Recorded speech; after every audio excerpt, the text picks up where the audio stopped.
soaring eagles, developing breeds of excellence.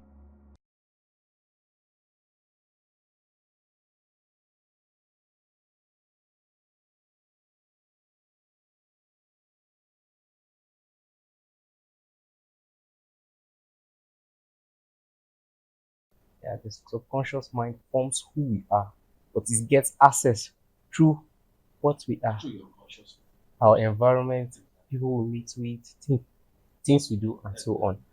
All right, so since we are talking about the power of the mind, I want to dive straight into the part of the topic that says the mind as a tool. But we have two sides of the coin, a negative tool or a tool that has been used negative, because there's no such thing as a negative tool. A tool that has been used negatively and the tool used positively. So we want to go into the negative aspect of the mind. But before that, we want to know what the potential of the mind is. Okay, so the mind has got vast potential. With the mind, man has been able to achieve a lot of things, great things. Somebody sat down and thought about it. I know it is possible for a man, we've conquered road travels, rail travels. Can we also look at flying? Some people looked at that and they started working towards that, and that's how we have airlines today. The Wright brothers invented the first flight. People have made use of, fantastic things they've done with their mind. They are no,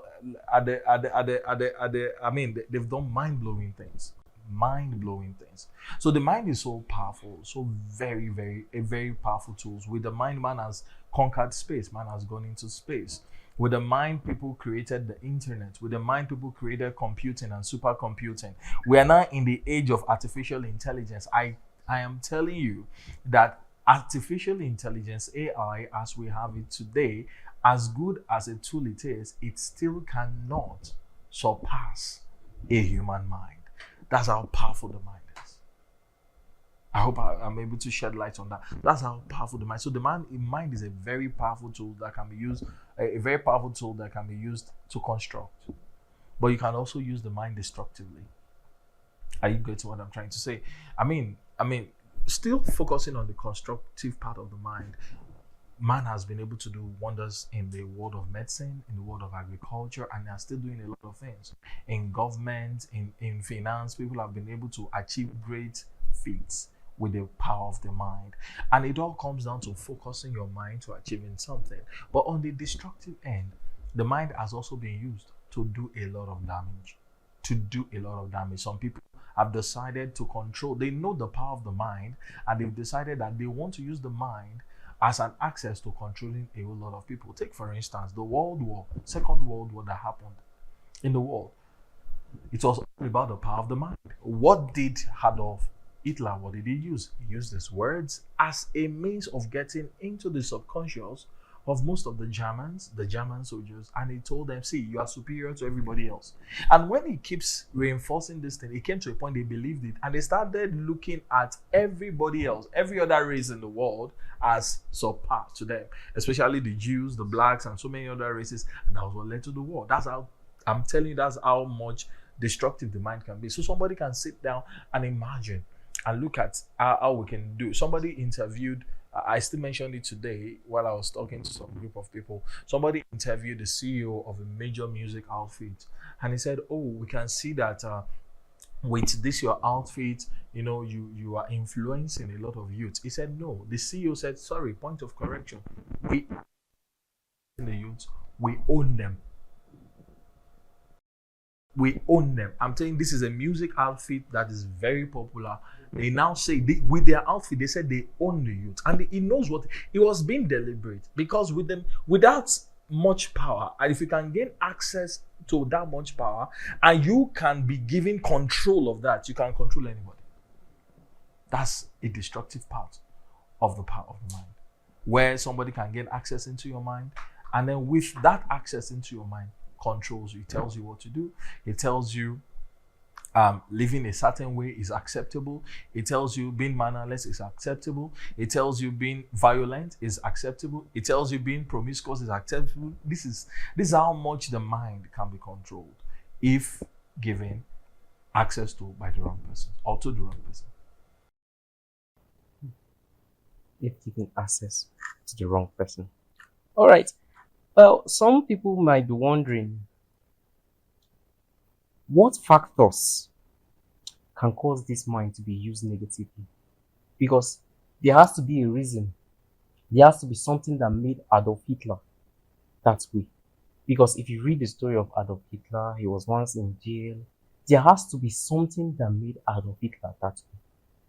There has to be something that made all those people that have negative views of life, those people that have used their mind negatively, what factors lead to the negative use of the mind? Okay, so I will answer the question with just one factor: the basic depravity of the human race, the total depravity of the human race. What does that? What do I mean by that? Before someone down and think about how to destroy the entire world, it takes a level of depravity. It takes a level of corruption to have entered into the mind for someone to be able to think like that. So that is actually one factor that controls all the other factors. This is what I mean. An unregenerate mind, a mind that has not been subjected to the will and directions of the Lord, will be a mind that is at the whims and caprices of anything. So, for instance, Adolf Hitler, yes, he went to jail, but he was not the only person that went to jail. Why is it that he came out and he was thinking of destroying the world? Joseph also went to jail, came out of the jail, but he was going to use the power of his mind to save the world. It tells you, it all comes down to that thing, the depravity of the mind. So when a mind is depraved, I'm talking about corruption. When a mind is depraved, is corruption. That basis of corruption alone can allow so many other things, to control the mind. I don't know if you get what I'm trying to say now. So that leads to the mind being available to be used by anything. Yes, we can now give excuses to experiences, it's because this uncle did this to me, or it's because I had this experience growing up, or it's because my mother slapped me like this, or my dad did this to me. You understand? Those things actually are built upon that singular thing, the depravity. Because if a depraved mind, a corrupt mind, went through all that, you understand me now, and does not have the ability to be able to let go of those other things, it will definitely delve into, destruction. But if another person goes through similar thing, but then it has an opportunity for the mind to be refined, to be renewed, you realize that all those external factors of, I went through this, I went through this, I went through that, will not play it will not play out when it eventually comes to living out his life. You understand? I don't know if you get what I'm trying to say. Yes, so the depravity of man. Yes. It's because of that depravity that unforgiveness, when built upon, leads to murder. Yes. So people can build upon the depravity. Several things can be built upon it. Immorality, promiscuity, covetousness, which leads to stealing, laziness, which makes students to feel like I don't need to read. You get what I'm trying to say? School na scam. All those kind of things are basically built on just that singular thing, the depravity of the human mind. Depravity of the human mind. Well, I wanted to ask one question on who is responsible for this depravity. But before that, I want to see how the mind has been used as a negative tool. How has it been used as a negative tool? Because some people may only take the example of Adolf Hitler, but they see it far from them. I want you to bring it down to us, to the normal and the common human being, how his mind has been used as a tool. So some people, there was a negative, a destructive. No, let me just go straight to it. We all live in this country, and we all know what. I'll give specific examples. For instance, we now have advanced fraud, which we call Yahoo. Are you following what I'm trying to say? It is a classical example of how the mind can be used destructively. Now, funnily enough, people try to justify that. And do you know the justification they give? After all, these white guys came to Africa and looted our commonwealth in Africa, used it to build their own in their own countries. So there is nothing bad in us stealing back what they stole from us. Depravity. Depravity. Are you following what I'm trying to say? I watched interview of a man, and then he went randomly and met these girls, prostitutes on the roadside, and then spoke to the girl, and the girl was like, oh, she's into prostitution simply because her parents couldn't help her. She was in school. Then she didn't say, listen, she won't be the first person in that. I hope I'm not sounding so harsh, but the truth is that several people have also gone through that who found an alternative to going through school. I, for instance, I was 16 when my father said, see, I'm not going to give you anything. The only thing I owe you in this life is this roof over your head. How you want to survive, whatever you want to do with your life, it's up to you. I mean, that is a very, very solid reason for me to have gone out and say, I need money. But I realized, you understand, because the depraved mind, my depraved mind, had been regenerated. Are you following me? Rather than told the path that is obvious to many people, the path of negativity, the path of destruction, I chose rather to direct my mind. You understand me now? So people, destructively, there are so many things that people can do. I've been doing with their mind. I've mentioned Yahoo. I've talked about the issue of prostitution. Are we talking about singing? I mean, look at the content. Okay, a few days ago, Style Plus was trending on Twitter. And I checked it and I was wondering, why was Style Plus trending on Twitter? Apparently, somebody else had done a reimagined version of Style Plus's Olufumi. You understand? And now, as a young believer, as a teenager then, when Olufumi was trending, it was during my own period that Olufumi came out. Some of us believed that, okay, as a child of God, this is a secular song, do not sing it. But then, the one that was released a few days ago is even worse than what we reject.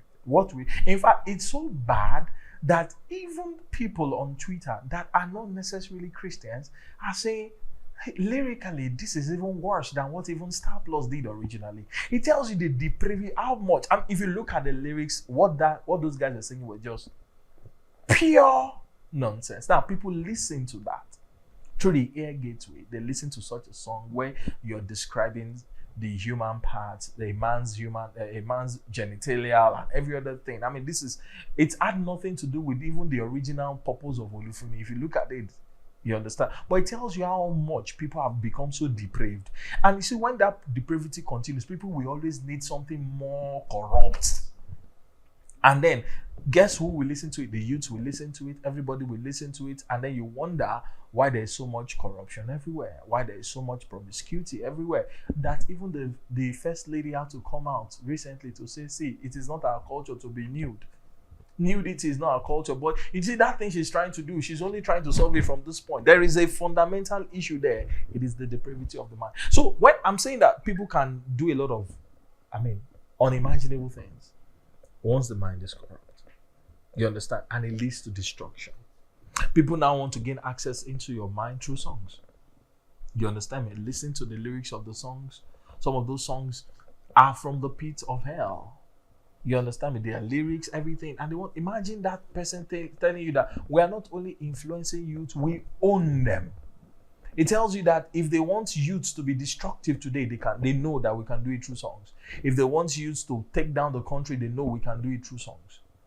So that's the power, how powerful the mind is. My advice would be for people to just be careful with what they feed into their mind. Because yes, by all means, every day, every second you are awake, you are receiving information consciously or subconsciously into your mind. Every second I receive information. Every waking second, something is going into your mind. And patterns my life. Yeah, it forms the patterns of your life. Either consciously or subconsciously. As a matter of fact, I do not listen to radio while I'm driving. Why? I do not. Why? Because there is nothing. Yeah, somebody will say, oh, we want to discuss about the youth or want to discuss about something. And while he's doing that, there is a song on the background. Are you getting what I'm trying to say? Maybe by any of these guys in the world, you get what? Yeah, you are saying something positive, but there is something counterproductive on the background. So yes, consciously I'm listening to you, but subconsciously you are putting something else into my mind. So I don't listen to the radio because really it's all a corrupt system. It's a Babylonian system. So every child of God has to be intentional what you listen to. Nothing should just happen to you by chance. If something happens to you by chance, probably it's something you don't have control over. Maybe you're walking and then somebody is playing. That's a different thing. But what you have control over, you control. You control your space. You control what comes. Because the mind is fed by several gates. The eye gate, the nose gate. The nose is a gate to the mind. The ear is a gate to the mind. Your mouth is a gate. Your skin is a gate to the mind. So you are careful. What you watch, what you listen to, what you smell, what people say to you. You're very, very careful because those are gateways into the mind. And if they come into the mind, that is actually what, if it is a negative thing that has been reinforced over the time, it becomes a stronghold. You see, believers do not understand that when we say we are casting down strongholds, somewhere in their mind, they think it's just one building where demons are. That stronghold is in your mind. Because if you read that passage of the scriptures, he was talking about your mind. That's why he said that every imagination. Where's the imagination? That's your mind. That's where the enemy builds a stronghold. And if the devil has been able to reinforce some negative things in the mind of that person, it becomes a hold that is so strong that the person may not be able to. So be careful what to take into your mind. This you just said reminds me of the message of Dr. Miles Monroe. He said something. He said that after the mind is like a computer program, the subconscious mind is a computer program. And at first, while you are trying to feed in negativity into the subconscious mind, the spirit tries to reject it. But if you force your will, by the time it becomes a program there, you can't reprogram it again. You have to delete, reborn. The program has to be reborn. Yes. And the only software that can change this is the software of God, which is the Holy Spirit. Which is the Holy Spirit. That's actually true. Because you see, when we say people sin, the sin does not start from your body. It is your mind that controls your body, that tells you the appetite. So first and foremost, we need to take away the operating system. Are you following me now? An operating system has been installed in the mind. When Adam fell, the operating system is called rebellion. That is what I actually used as depravity, because at the back of depravity is basically rebellion. The devil wants everybody to rebel against God in whatever form. So that's the operating system. That needs to not just be reprogrammed. You can't reprogram rebellion. In trying to reprogram the rebellion is this thing that people are trying to do in places they call rehab center, rehabilitation centers. Oh, okay, let's see what we can do. It takes you uninstalling the operating system and then reinstalling a new operating system, which is the Spirit of the living God. Yes, so that's correct. Now, when you're talking about destruction and the destructive mind, so what are the consequences? Some people don't know the consequences of this, allowing your mind to be used as a negative. I know of one consequence, the consequence of what Hitler did. He almost destroyed the entire world. So what are the day-to-day consequences of letting your mind be used as a negative? Thank you very much. There are so many things that you can. If a mind is unbridled because it's unregenerate and then it keeps going haywire, there's so many day-to-day consequences. Take for instance, the Yahoo boys that have given up their mind to covetousness. Let me even not start with the Yahoo boys. Let me start with that GSS1 boy that the mother, or that SS3 boy that the mother is paying for him to go to a special center. Are you getting me? The mother does not know. You are preparing him to become Yahoo in the future. That is the truth. Because somewhere in his mind, he has not linked up effort and reward. There has been a disjoint you've separated effort from reward. He now sees that I can get reward without necessarily putting effort into it. So you are preparing him to become a smart criminal. He may go to the university, he's going to be a very smart criminal. In fact, the purpose of him going to the university is for him to learn how to keep getting rewards without too much effort, which is what we have with the Yahoo boys. They want the money, but they don't want. And the law of nature is you work, you get reward for the work. But it's a reverse now that they have. So that is one everyday consequence. When your mind has been programmed to believe that there is a separation between effort and reward, you understand me? It goes beyond just being Yahoo. If such a person now finds himself in politics, what do you do when election comes? I don't know if you get what I'm trying to say. Let's even now say he's not even the politician. Let's say he becomes the INEC chairman. What do you think will happen? Because you understand me, without necessarily putting in what? Into it. So it affects our everyday life. It affects our everyday life. You heard about the news of a doctor that was arrested, a fake doctor that was arrested in Jos. He has medical school, but he became a doctor. How did he become a doctor? Only God knows how. You understand? It's because somehow he needed the prestige of being called a doctor, but he couldn't go through the training of being a doctor. You understand what I'm trying to say? And it probably started from maybe primary school, where he will, copy somebody else's assignments. And look at that. Did you see how many people has been affected? People's organs he has affected. I mean, you can't enumerate the day to day. I mean, what you will see every day from the negative use, allowing all these things to take root in the mind. It also affects ladies. Ladies now, did you see what was trending on Twitter? I mean, on Instagram the other day, where a lady said that if you date a man within one day, the man should be able to give you 500,000 naira. If he doesn't give you 500k, he doesn't know. Then he doesn't know your what this, and you realize that if you look at her, I mean, these are the things that are entering into many girls' mind. How will many girls' mind? How will they grow up to become anything useful in life? If such a person finds her way into the banking sector, for instance, she will slip her way through everything, because she already believes that beauty is better than brains. Believes that everything she is her breast and her buttocks. I don't know if you get it. And if people begin to have this kind of mindset, you get me? So many things will happen. So many things. Now, the funny thing is that some ignorant children, boys and girls, look at these other ones. I want to be like them, but then they will never be like them.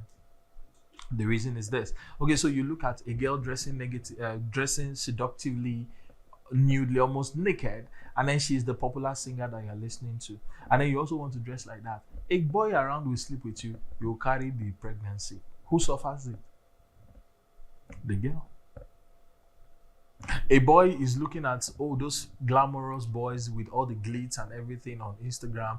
They are the Yahoo boys, and you want to be like them. And he tried his own, and police catches him. And he said, I don't know if you get what I'm trying. Many futures are being destroyed. Futures are being destroyed simply because people are not careful about what they feed into their minds. Futures are being. So everyday destructions are there. They are apparent. Teenage pregnancies, delinquencies, juvenile delinquencies, people making use of drugs, drug abuse and stealings and every other thing is there. You can keep naming them. And I'm saying it goes beyond the youth. You can begin to see the effect also among the so-called adults. Rigging of elections, even stealing of a state. We are all in this country, we heard of a governor who stole and never paid. Do you know the funny thing is he didn't pay the workers' money, but yet he was bold enough to steal the state's money and use it to pay for his own children, even the one that has not entered school, paid through school for them. These are the effects. Yeah, so it's a lot. You can begin to sit down and analyze it, and you will never finish. You will never finish. And there's one person. And that's why I said the basic thing responsible for this negativity that we're seeing is the total depravity of the man. And the depravity came when Adam fell into sin. and the devil comes into the seat of the man. And I said, what is behind the depravity is what? Rebellion. The devil wants everybody to rebel against God. So you rebel against God in whatever way you want to rebel, in the songs, in everything. Just rebel against God.